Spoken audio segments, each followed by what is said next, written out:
अगर आपने solo levelling की शुरुआती एपिसोड देखकर यह तय कर लिया है कि डबल डंजन में जो स्टैचूज थे वो ही शायद सोलो लेवलिंग यूनिवर्स के गॉड्स हैं और सोलो लेवलिंग में वो ही सबसे ज्यादा पावरफुल हैं, तो फिर आप गलत हैं। तो आज की इस वीडियो में हम कार्टेनन टेम्पल के राजों से पर्दा उठाने की कोशिश करेंगे। तो इस वीडियो में स्पॉयलर्स तो जरूर आने वाले हैं, तो अगर आप स्पॉयलर से बचना चाहते हैं तो वीडियो को यहीं पर रोक दें। बाकी जिनको स्पॉयलर से कोई गर्ज नहीं वो मेरे साथ वीडियो देख सकते हैं। तो बिना टाइम वेस्ट किए चलते हैं वीडियो की तरफ। तो सोलो लेवलिंग के शुरुआती 2 एपिसोड्स में हमने ये देखा कि सुंग जिनवू जो कि इस एनिमे का मेन कैरेक्टर है, वो और उसके कुछ हंटर साथी डी रैंक डंजन में दाखिल होते हैं और फिर उस डी रैंक डंजन में जाने के बाद उनको पता चलता है कि इस डंजन में एक और डंजन है जिसको हम डबल डंजन के नाम से जानते हैं। उस दूसरी डंजन में जाने के बाद उनको मॉन्स्टर्स की बजाय कुछ स्टैचूज नजर आते हैं। अब ये तो मुझे बताने की जरूरत नहीं कि उस डबल डंजन में क्या क्या हुआ था, वो तो आप सबने देख ही लिया होगा। बहरहाल उस डंजन में जो नोटिसेबल चीजें थी वो थे स्टैचूज, क्योंकि उन स्टैचूज की पावर्स किसी भी एस रैंक हंटर के बराबर होगी। लेकिन उनमें एक ऐसा स्टैचू था जिसकी पावर सबसे ज्यादा थी और उसने ही सभी स्टैचूज को बनाया था।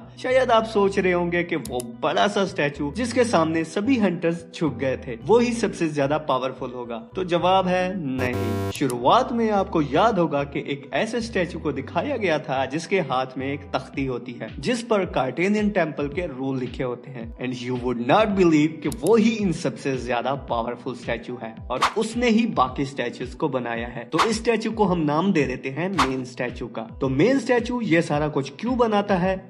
उस पे जाने से पहले सबसे बड़े स्टैचू को भी नजरअंदाज नहीं किया जा सकता, क्योंकि ये स्टैचू एब्सोल्यूट बीइंग का रेप्लिका है, मगर हकीकत में एब्सोल्यूट बीइंग नहीं है। अब आप लोगों के जहन में ये सवाल होगा कि भला ये एब्सोल्यूट बीइंग क्या चीज है?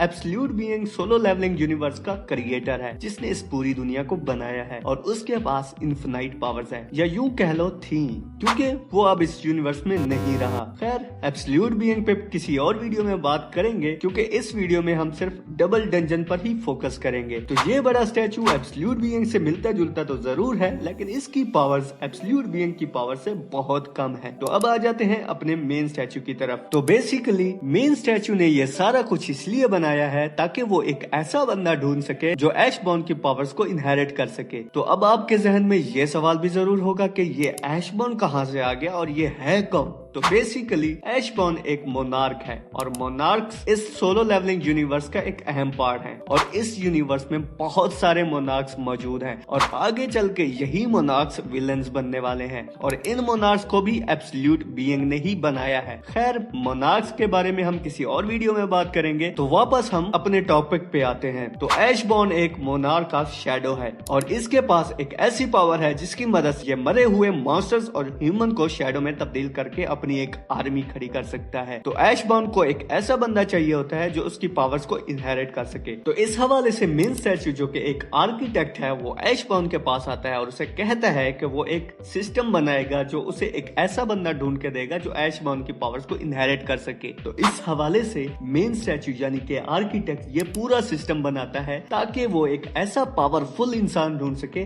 जो शैडो ऑफ मोनार्क की पावर्स को इनहेरिट कर सके। लेकिन ऐशबॉर्न के इरादे कुछ और होते हैं। वो एक ऐसे बंदे की तलाश में होता है जो इस दुनिया का सबसे कमजोर बंदा हो और जिसने मौत को कई बार महसूस किया हो, और ये सारी निशानियां हमारे मेन कैरेक्टर यानी कि सुंग जिनवू में मौजूद थी। मेन स्टैचू सुंग जिनवू को चूज करने के खिलाफ था, लेकिन ऐशबॉर्न के आगे उसकी कैसे चल सकती थी? अब मेन स्टैचू एक गेम टाइप सिस्टम बनाता है जिसके जरिए कुछ टास्क कंप्लीट करने की सूरत में जिनवू की पावर्स ऐसा ऐसा बढ़ती रहती हैं। अब अगर एक साथ ही ऐशबॉर्न की सारी पावर्स जिनवू में आ जाएं तो शायद जिनवू इस पूरी पावर को बर्दाश्त ना कर पाता और वहीं मर जाता। तो इसलिए एक ऐसा सिस्टम बनाया गया जिसके जरिए वो अपने जिस्म को डेवलप कर सके और मोनार्क ऑफ शैडोज की पावर्स को इनहेरिट कर सके। और वक्त के साथ साथ जिनवू धीरे धीरे पावरफुल होता गया और एक ऐसा टाइम आता है जब जिनवू वापस उसी टेम्पल में जाता है और अकेले ही सभी स्टैचूज को मार गिराता है। तो कार्टेनन टेम्पल के हवाले से वीडियो यहीं तक थी। उम्मीद है कि कार्टेनन टेम्पल के हवाले से आपको बहुत कुछ समझ लग गई होगी। तो अगर ये वीडियो आपको पसंद आई है तो चैनल को सब्सक्राइब जरूर कर दें। तो मिलते हैं नेक्स्ट वीडियो में।